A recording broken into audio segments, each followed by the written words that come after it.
Halo, nama saya Ruswanti Yusuf. Saya pindah ke Norwegia tahun 2012. Jadi saat ini saya tinggal di Norwegia 8 tahun. Posisi saya adalah sebagai guru di salah satu TK di sini atau pendidikan anak usia dini. Nah, bagaimana strategi saya mengawali karir? Yang pertama kali adalah saya mempelajari bahasa, karena bahasa di Norwegia sangat berbeda dengan bahasa Inggris dan bahasa Indonesia. Jadi yang pertama harus saya lakukan adalah mempelajari bahasa. Dengan mempelajari bahasa, maka kita bisa mempelajari culture atau kebudayaan orang tersebut atau negara tersebut. Nah, yang kedua, saya selalu banyak bertanya mengenai apapun, terutama pada masa awal kerja, karena pendidikan saya di Indonesia tidak ada hubungannya dengan kerjaan saya yang sekarang. Jadi betul-betul sangat berbeda. Itu sebabnya saya selalu berani untuk bertanya, dan leader saya tempat kerja tersebut selalu mengencourage kami atau menyarankan kami untuk selalu terbuka. Yang pertama, jadi strategi pelajaran bahasa, membaca, terus bertanya, dan meniru apa saja yang dilakukan oleh kolega-kolega atau teman kerja yang sudah sangat lama bekerja di sana. Nah, kemudian saya bekerja secara sistematis dan multitasking. Jadi dua hal ini saya gabungkan dengan baik. Secara sistematis, misalnya kita punya schedule apa saja yang harus dilakukan pada hari itu di TK. Sebagai informasi, TK di Norwegia itu dimulai saat anak berumur 1 tahun. Jadi anak-anak umur 1 tahun sudah masuk di TK di Norwegia, dan pendidikan atau pola pengajarannya itu termasuk unik, karena kita tidak fokus ke pendidikan membaca, berhitung, menulis, tidak. 5 tahun pertama anak di Norway, kita lebih fokus pada kemampuan dia untuk disiplin, antri, mandiri, jujur. Jadi lebih fokus pada social skills ya, bukan kepada kemampuan berhitung, membaca segala macam, tidak.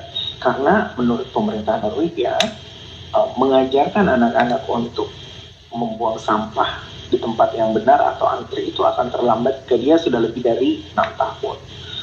Makanya anak-anak di Norwegia atau di negara-negara barat Eropa misalnya, itu Skandinavia, itu jauh lebih bangga kalau misalnya dia sudah berhasil membedakan kantung-kantung sampah dibandingkan dia sudah bisa membaca.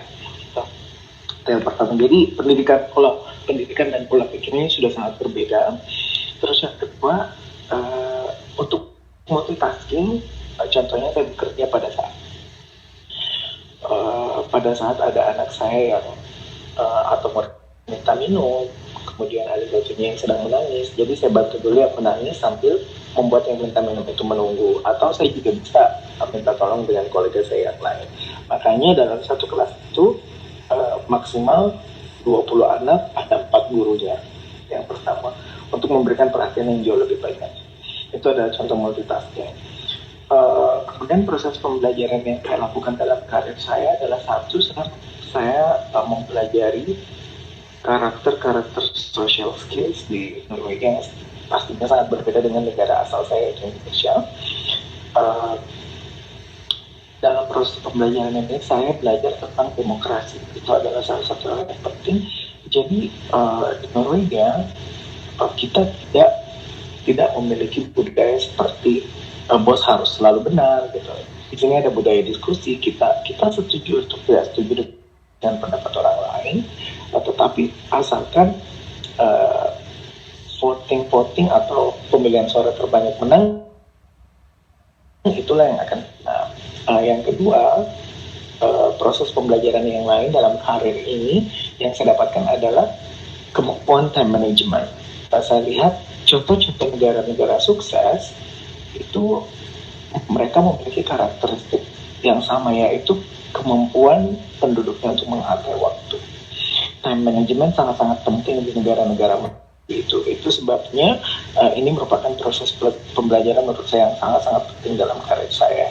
Yang ketiga, belajar tentang bahasa baru, saya belajar tentang culture atau budaya yang baru, saya belajar tentang uh, bagaimana uh, bagaimana memberanikan diri untuk mengungkapkan pendapat dan bagaimana memberanikan diri untuk menanyakan hak-hak kita gitu. Jadi yang paling penting adalah iklim kerja yang dicapai dalam karir itu adalah iklim kerja yang bagus, bukan iklim kerja yang kelihatannya di depan baik tapi di belakang sering membicarakan kebijakan orang lain. Kita tidak seperti itu di sini, karena itu sangat-sangat dihindari. Bagaimana kami memberikan contoh yang baik kepada anak-anak kalau kami sendiri tidak melakukan itu yang pertama.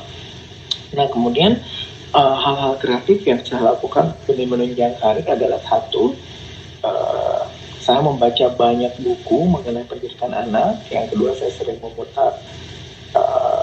sering memutar video-video di YouTube tentang bagaimana kreativitas kita dengan anak, karena ini berhubungan dengan kerja saya. Terus yang ketiga, lalu bertanya kepada yang jauh lebih lama bekerja di sana, selalu melakukan diskusi. Yang keempat, saya selalu minta tolong ke mereka untuk mengkoreksi saya secara jujur, mengkoreksi saya yang di mana, karena saya ingin belajar. Kita tidak belajar kalau tidak ada koreksi, saat kita akan selalu menganggap diri kita benar.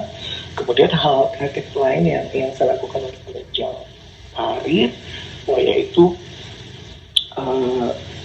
saya selalu menekankan pada diri saya bahwa dunia itu selalu berubah, akan selalu ada update. Jadi saya selalu berusaha untuk mengupdate ilmu-ilmu yang saya punya. Misalnya juga dengan mengikuti pelatihan-pelatihan baik secara fisik maupun online.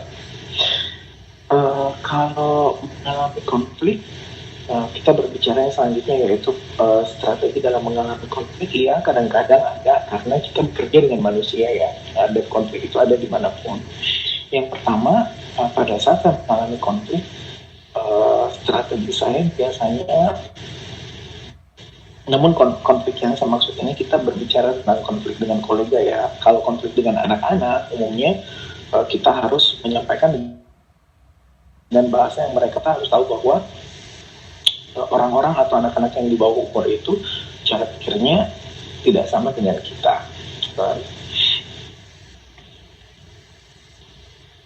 Halo.